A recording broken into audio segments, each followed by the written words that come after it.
امام مسلم رحم الله صحیح مسلم کې یو باب تړلی دی، باب من فضائل اویس القرنی.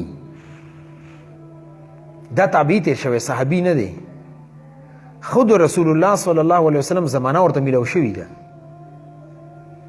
نه خپلې مور ته بي دا ویلو چې ای مورې که ته ما ته دومره اجازت راکړې زه رسول الله صلی الله علیه وسلم دیدار وکړم بیا راشم. ټول عمر کې مور ورته یو ځل اجازت ورکړی چې مدینې منورې ته رالو تپوس وکړو رسول الله صلی الله علیه وسلم په سفر باندې دی. رسول الله صلی الله علیه وسلم دیدار ورته بیا نه دی نصیب شوی، واپس لاړو د مور خدمت ته. رسول الله صلی الله علیه وسلم کله مدینې منورې ته رالو، خلکو ورته ویل چې یا رسول الله ستا ملاقات ته یو کس راغلی و اور د یمن نه سفر کړی.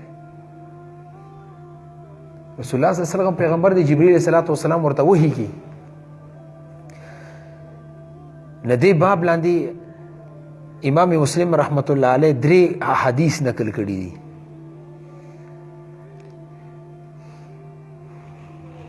نه روایت لیکلي چې رسول الله صلی الله علیه وسلم خپل جبه مبارکه غیر واخص اور حضرت عمر رضی الله عنه حضرت علی رضی الله عنه ته حواله کا چې کله هم اویس حج ترالو دغه جبه ما طرف نه غته هدیه ده او هغې ته به دا ووایي چې تاسو دپاره فلیستغفر لکم، تاسو دپاره مغفرت دعا وغواړي. حضرت عمر رضی الله تعالی عنه به چې هر کله کله حاجیان رالی تپوس یې کولو چې تاسو کې اویس څوک دی،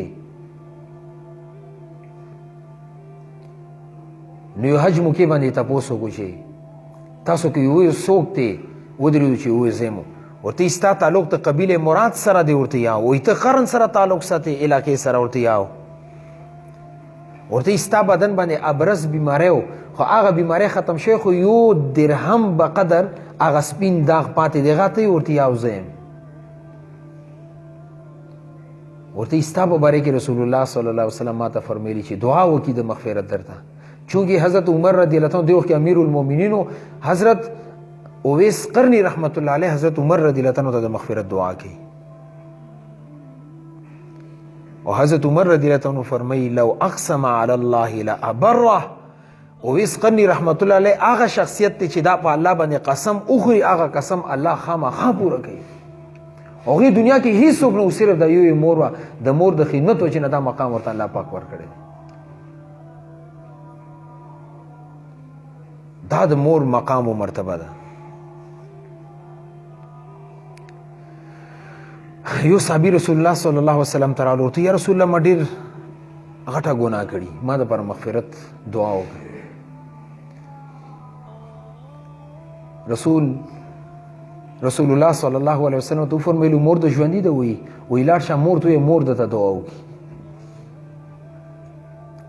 دې نه علماو لیکلي چې معلومه دا شوه چې که مور یو سړی ګناه کبیره وکړي، مور ته وایي، مور ورته استغفار وکړي، مور ورته دعا وکړي، مور وجې نه الله پاک هغه ګناه معاف کوي.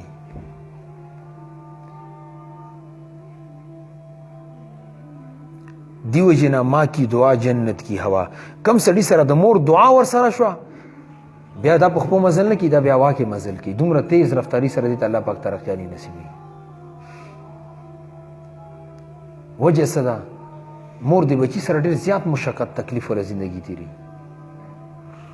تاسو د ښځې کتلي چې کله واده نه وي شوی، بیا ځان ته لګوي، ما ته ډیډې، ما ته هار، ما ته کپړې. همداسې ده که نه ده؟ تاسو ټولې لوڼې شته، ودونه مونږ کړي، ځکه درته وایم. اور واده نه پس چې کله چېرته ځي نه بیا خپل ځان دپاره چېرته بازار ته لاړه شي، څه خپل ځان ته جوړه ګوري، دا جوړه راوالي، دا جوړه راوالي، دا چپړ راوالي. خو چې کله بچي پیدا شي که بیا چې چېرته لاړ شي، بیا د بچو والا وړه وړه بوټان ګوري، وړه سوټونه ګوري چې ما بچو والا کپړې. اور هر ځای کې د بچي سوچ کوي، ما د بچي بوټان، ما د بچي ټوپۍ، ما د بچي کپړې. بیا ونه خپل ځان هیر شي. دغه بچی شپې بیمار وي، ویښ وي، مور ورسره ټوله شپه ویښه وي.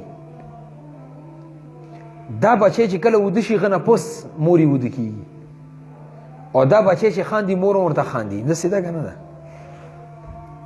مور یې بیماره، مور یې اگر چې ټیک وي، بچی بیمار وي که مور اگر چې ټیک وي، خو د بچي وجې نه بیماره وي.